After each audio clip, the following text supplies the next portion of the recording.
ওর জ্ঞান কেন ফিরছে না? তো তাকে ঘুমের ইনজেকশন দেওয়া হয়েছে, 4-5 ঘন্টা পর তার জ্ঞান ফিরবে।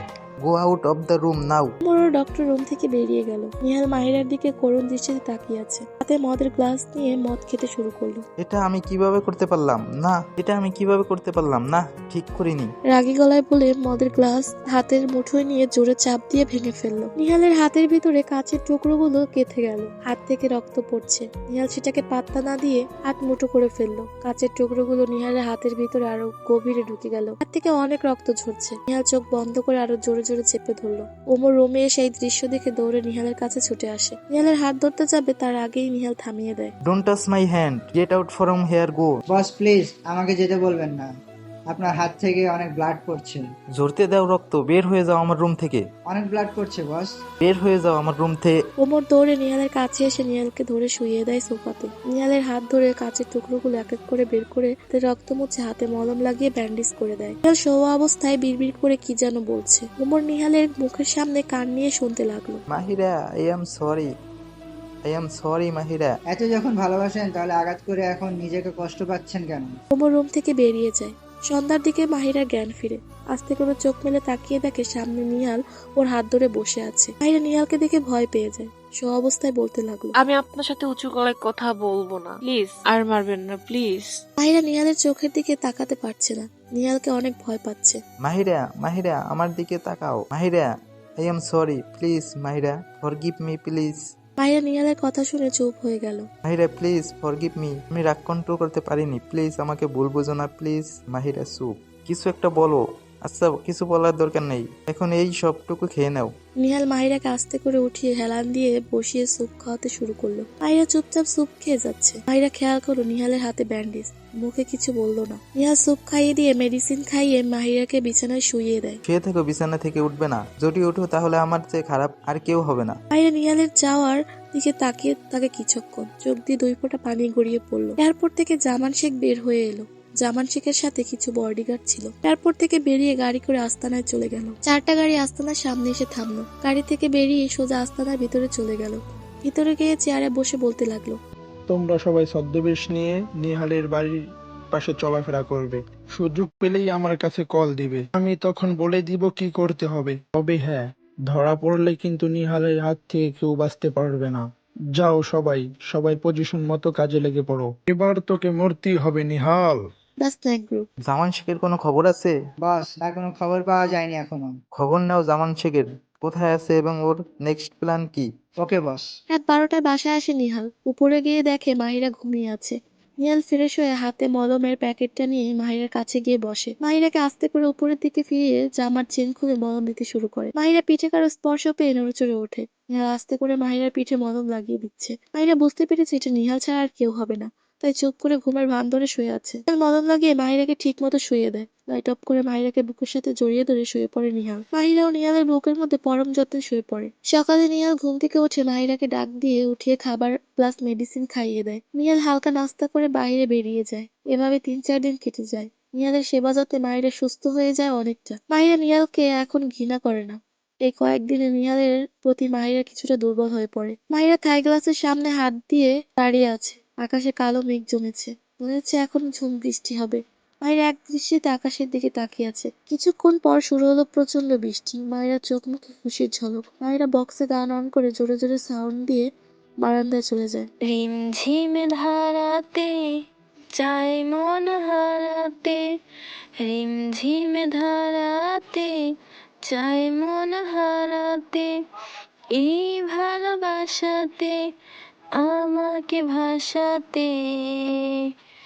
এলো মেঘ যে এলো ঘিরে বৃষ্টি সুরে সুরে শোনায় রাগিনী, মনে স্বপ্ন এলো মেলো, এই কি শুরু হলো প্রেমের কাহিনী। বাকিটা নিজ দায়িত্বে শুনে নিবেন। মাহিরা মন খুলে ডান্স করতে লাগলো। এদিকে নিহালের গাড়ি বাড়ির ভিতরে প্রবেশ করেছে।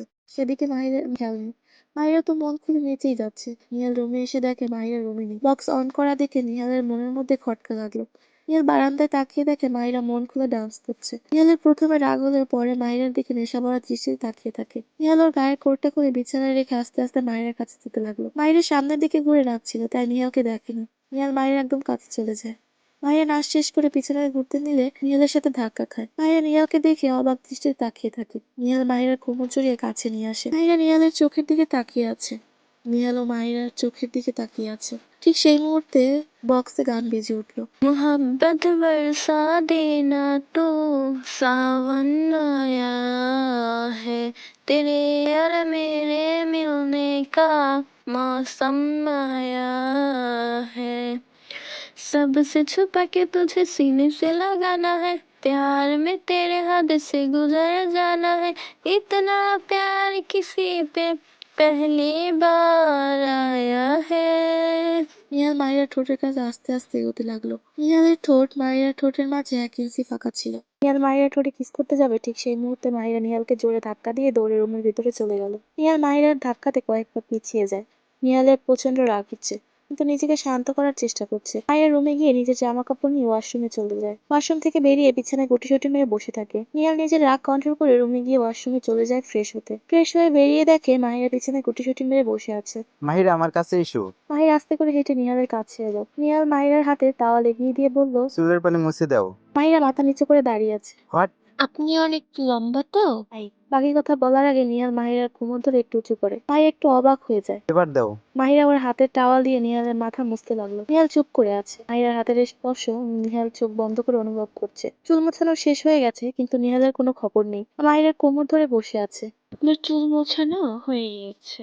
নিহাল মাহিরার কথা শুনতে পায়। আস্তে করে মাহিরাকে নিচে নামিয়ে দেয়। মাহিরা সেই আগের মতো বিছানায় গিয়ে বসে পড়ে। নিহাল জামা কাপড় পরে মাহিরার হাত ধরে নিচে নিয়ে যায়। নিচে গিয়ে নিহাল মাহিরাকে চেয়ারে বসিয়ে দেয়। নিহাল মাহিরার প্লেটে অনেকগুলো খাবার দেয়, যা দেখে মাহিরার ভীষণ রাগ হয়, কিন্তু কিছু করার নেই। চাকার পড়লে বুড়ো গরুতেও চড় মারে, চাকার পড়লে বুড়ো গরুতেও চার পাড়ায়। মাহিরা চুপচাপ একে একে খাবারগুলো খেতে লাগলো। কিছুক্ষণ পর মাহিরা খাবারের গতি কমে গেল। নিহাল বুঝতে পেরেছে মাহিরা আর খেতে পারছে না। নিহাল ওর হাত দিয়ে মাহিরার সামনে খাবারের প্লেটটা সরিয়ে দিল। যাও হাত ধুয়ে এসো। মাহিরা চেয়ার থেকে উঠে হাত ধুয়ে উপরে চলে যায়। পড়ে গিয়ে বিছানায় চিত হয়ে শুয়ে পড়ে। হে আল্লাহ, তুমি জমের দুয়ারে নিয়ে এসে ফেললাম, কিছু একটা উপায় বের করে দাও। নিহাল হুট করে রুমে এসে দেখে মাহিরা চিত হয়ে শুয়ে কি যেন বিড়বিড় করছে আর বলছে। মাহিরা নিহালকে দেখে লাফ দিয়ে শোয়া থেকে উঠে চুপচাপ বসে থাকে। নিহাল মাহিরার হাত ধরে দাঁড় করিয়ে কপালে আলতো করে চুমু দিয়ে বলল। আমি বাইরে যাচ্ছি, আসতে দেরি হবে। রাতে খাবার খেয়ে শুয়ে পড়বে। বাই। নিহাল রুম থেকে বেরিয়ে গেল। মাহিরা বিছানায় গিয়ে আগের নাই শুয়ে পড়লো। নিহাল ওর আস্তানায় গিয়ে সিক্রেট রুমে যায়। সেখানে গিয়ে টেবিলে রাখা ল্যাপটপ অন করে মাহিরাকে দেখতে লাগলো। নিহালের বাসায় সবখানে সিসি ক্যামেরা লাগানো আছে। মাহিরা এটা জানে না। নিহাল দেখতে পাচ্ছে মাহিরা ঘুমিয়ে আছে। কিছুক্ষণ পর ওমর সিক্রেট রুমে প্রবেশ করলো। বস, কিছু কথা বলার ছিল। বলো। বস, কালকে একটা প্রজেক্টের ডিল আছে রায় গ্রুপের সাথে। আপনাকে কালকে তাড়াতাড়ি অফিসে যেতে হবে। ওকে। ওমর ও নিহাল ডিলের বিষয়ে আরো অনেক কথা বলতে লাগলো। মাহিরা ঘুম থেকে উঠে বারান্দায় এসে দাঁড়ালো। আম্মু ফাহিম, তোমাদের অনেক মিস করছি। কেন আমাকে একা রেখে চলে গেলে? তোমাদের সাথে আমাকেও নিয়ে যেতে, তাহলে আমাকে এত কষ্ট সহ্য করতে হতো না। আমি যে আর থাকতে পারছি না এই লোকটার সাথে। কিভাবে থাকবো বলো, যে কিনা তোমাদের। বাকি কথা বলার আগেই কান্নায় ভেঙে পড়লো মাহিরা। না না না, মাহিরা, কান্না করা যাবে না। একবার যদি জানতে পারে আমি কান্না করেছি, তাহলে আমাকে আবার শাস্তি দেবে। আমি মন খুলে কান্নাও করতে পারছি না। না, কান্না থামাতে হবে। মাহিরা চোখ মুছে ফেলে মনকে শক্ত করে। পাথরের মতো দাঁড়িয়ে থাকে মাহিরা। রাতে নিহাল বাসায় এসে দেখে মাহিরা গুটিসুটি হয়ে শুয়ে আছে। নিহাল ফ্রেশ হয়ে খাবার খেয়ে সার্ভেন্টকে জিজ্ঞেস করে মাহিরা খেয়েছে কিনা। সার্ভেন্টরা বলে মাহিরা তার খাবার নিয়ে গিয়ে উপরে তার রুমে গিয়ে খেয়েছে। নিহাল আর কিছু বললো না, চুপচাপ খেয়ে উপরে গিয়ে মাহিরাকে জড়িয়ে ধরে শুয়ে পড়লো। সকালে মাহিরা ঘুম থেকে উঠে নিহাল বিছানায় নেই। মাহিরা হাত দিয়ে ভালো করে চোখ মুছে দেখে 9টা বাজে। কি হলো, আজ এত তাড়াতাড়ি নিহাল কোথায় গেল? মাহিরা বিছানা থেকে উঠে ফ্রেশ হয়ে নিচে নেমে সার্ভেন্টকে জিজ্ঞেস করলো। সার্ভেন্ট, তোমাদের বস কোথায় গিয়েছে? ম্যাম, স্যার তো অফিসে গিয়েছে, অন্য কোম্পানির সাথে ডিল আছে, তাই তাড়াতাড়ি অফিসে চলে গিয়েছে। ও, মাহিরা হালকা নাস্তা করে উপরে চলে যায়। বিছানায় বসে ভাবতে লাগলো কোনো একটা বিষয় নিয়ে। হঠাৎ মাহিরার চোখ যায় টেবিলের উপর। সেখানে ছোট্ট একটা চিরকুট রাখা ছিল, সেটা আগে মাহিরা দেখেনি। মাহিরা চিরকুটটা হাতে নিয়ে পড়তে লাগলো। ফ্রেশ হয়ে খাবার খেয়ে নেবে, আমার আসতে একটু দেরি হবে। নিহাল, এটা লিখে দেওয়ার কি আছে? মনে বললেই তো হতো। ঢং। মাহিরা বারান্দায় গিয়ে কিছুক্ষণ দাঁড়িয়ে থাকে, কিন্তু ভালো লাগছিল না বলে রুমে চলে আসে। দূর, আজ এত বোরিং লাগছে কেন?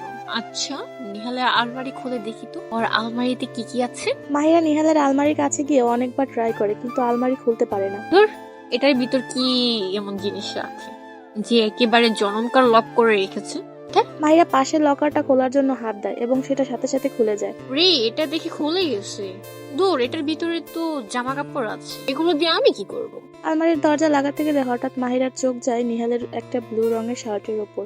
ওয়াও, শার্টটা তো অনেক সুন্দর। আচ্ছা, একটা পরে দেখলে কেমন হয়? নিহাল তো বাসায় নেই।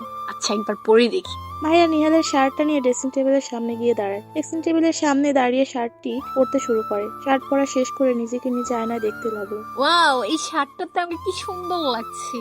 নিহালের চয়েস আছে। মাহিরা শার্টের হাতা গুটিয়ে ওর চুলগুলো ছেড়ে দিয়ে চোখে সানগ্লাস দিয়ে সোফায় গিয়ে নিহালের মতো ভাব নিয়ে বসলো। আমিও একজন লেডি মাফিয়া।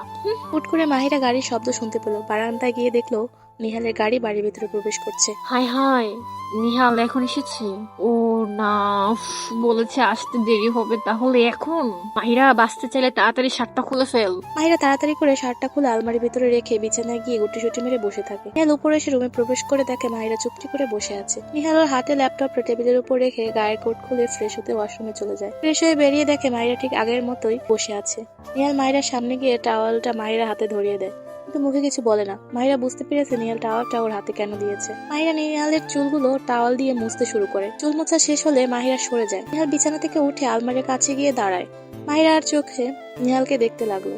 নিহাল আলমারির ভিতর থেকে একটা শার্ট বের করে ড্রেসিং টেবিলের সামনে এসে দাঁড়ায়। মাহিরা তার চোখে তাকিয়ে দেখে সেই ব্লু রঙের শার্টটা বের করে পড়ছে নিহাল। মাহিরা একটু ভয় পেয়ে যায়। নিহাল ভালো করে বুঝতে পেরেছে মাহিরা ওকে চোখে দেখছে। নিহাল মনে মনে বাঁকা হাসলো। মাহিরা, আমি জানি তুমি এই শার্টটা অনেক পছন্দ করেছো, তাই তোমার পছন্দের শার্টটা পরলাম। আমি অফিসে বসে সবকিছু দেখছি। মিটিং শেষ করে কেবিনে বসে ল্যাপটপ অন করে তোমার শার্ট পরা অবস্থায় ড্রেসিং রুমের সামনে দেখতে পেয়েছি। তখনই আমি অফিস থেকে বের হয়ে বাসায় চলে আসি। এসে দেখি তুমি শার্ট খুলে আলমারিতে রেখে চুপটি করে বিছানায় গিয়ে বসে আছো। নিজেকে খুব চালাক মনে করো, তাই না? মনে মনে কথাগুলো বললাম। মাহিরা, ড্রেস চেঞ্জ করে আসো। কেন? Do not like to tell more, do what I say go. Mahira কিছু না বলে ড্রেস দিয়ে চেঞ্জিং রুমে গিয়ে ড্রেস চেঞ্জ করে আসে। নিচে ওয়েট করছি, 5 মিনিটের মধ্যে নিচে চলে এসো। মাহিরা হালকা সেজে চুলগুলো ছেড়ে দিয়ে তাড়াতাড়ি করে নিচে চলে যায়। নিচে নেমে দেখে নিহাল গাড়িতে বসে ওয়েট করছে। নিহালের লোক গাড়ির দরজা খুলে দেয়। মাহিরা গাড়ির ভিতরে গিয়ে বসে। নিহাল কিছুক্ষণ মাহিরার দিকে তাকিয়ে থাকে। হালকা সাজ খুব সুন্দর লাগছে মাহিরাকে। গাড়ি স্টার্ট দিয়ে বাসা থেকে বেরিয়ে পড়লো। মাহিরা জানালা দিয়ে বাইরের দিকে তাকিয়ে আছে। কিছুক্ষণ পর ওদের গাড়ি একটা রিসোর্টের সামনে এসে থামলো। রিসোর্টটা ছিল বিচের সাথে। রিসোর্ট থেকে বিচটা খুব ভালোভাবেই দেখা যাচ্ছে। বডিগার্ড এসে গাড়ির দরজা খুলে দিল। নিহাল আর মাহিরা গাড়ির ভিতর থেকে বেরিয়ে রিসোর্টের ভিতরে যেতে লাগলো। রিসোর্টের নাম ছিল দ্য স্ন্যাক গ্রুপ। মাহিরা বুঝতে পারে এই রিসোর্টটা নিহালের। রিসোর্টের ভিতরে গিয়ে লিফট দিয়ে 10 তলায় চলে এলো ওরা। লিফট থেকে নেমে একটা বড় রুমের ভিতরে গেল নিহাল ও মাহিরা। বডিগার্ডরা বাহিরে দাঁড়িয়ে আছে। সেই রুমের সাথে অনেক বড় একটা বারান্দা ছিল। সেখান থেকে পুরো বিচটা খুব সুন্দরভাবে দেখা যায়। মাহিরা বারান্দা দাঁড়িয়ে অবাক হয়ে যায় এত সুন্দর প্রকৃতি দেখে। মাহিরা চোখে মুখে হাসির ঝলক দেখতে পাচ্ছে নিহাল। নিহাল বারান্দায় একটা সোফার উপরে বসেছিল। মাহিরা চুলগুলো বাতাস উঠছিল। নিহাল বায়া ভরা দৃষ্টিতে মাহিরার দিকে তাকিয়ে আছে। একটা ওয়েটার এসে জুস কিছু ফাস্টফুড এর খাবার দিয়ে যায়। নিহাল জুস খেতে লাগলো। মাহিরার সামনে ওয়েটার গিয়ে জুসের গ্লাস দিয়ে আসে। মাহিরা জুস না খেয়ে বীজ দেখতে ব্যস্ত হয়ে পড়ে। রাতে ওরা বাসায় চলে আসে। আজ মাহিরার মনটা কিছুটা ভালো হয়েছে সেটা নিহাল বুঝতে পারে। রাতের খাবার ওরা সেখান থেকে খেয়ে এসেছে। নিহাল মাহিরাকে বুকের সাথে জড়িয়ে ধরে শুয়ে পড়ে। মাহিরা সে আগেই নাই নিহালের হার্টবিট শুনতে শুনতে ঘুমিয়ে পড়ে। সকালে মাহিরা ঘুম থেকে উঠে নিহালের জন্য কফি নিয়ে আসে। নিহাল আগে থেকে অফিসের জন্য রেডি হচ্ছিল। মাহিরা নিচে এসে খাবার সার্ভ করে চেয়ারে বসে আছে। নিহাল নিচে নেমে চেয়ারে বসে খাবার খেতে শুরু করলো। খাবার খেয়ে নিহাল মাহিরার কপালে চুমু দিয়ে অফিসে চলে যায়। মাহিরা ঠিক আগের মতোই বারান্দায় গিয়ে দাঁড়িয়ে থাকে। হে আল্লাহ, আমি যে নিহালের মায়ায় পড়ে যাচ্ছি। দিন দিন আমিও যে নিহালের প্রতি দুর্বল হয়ে পড়ছি। কিন্তু আমি এগুলো চাই না। নিহাল আমার ভাই ও আম্মুর খুনি, তার মায়ায় পড়তে চাই না আমি। কি করবো আমি এখন? যে করেই হোক এখান থেকে আমাকে পালাবার পথ খুঁজতেই হবে। আমি এখানে নিহালের সাথে থাকতে চাই না, কিন্তু আমি কোথায় যাব? আমার কাছে তো পাসপোর্ট নেই। আমি কিভাবে যাব অন্য দেশে? মনে মনে বলতে লাগলো। হঠাৎ করে একজন সার্ভেন্ট এসে মাহিরাকে বলতে লাগলো,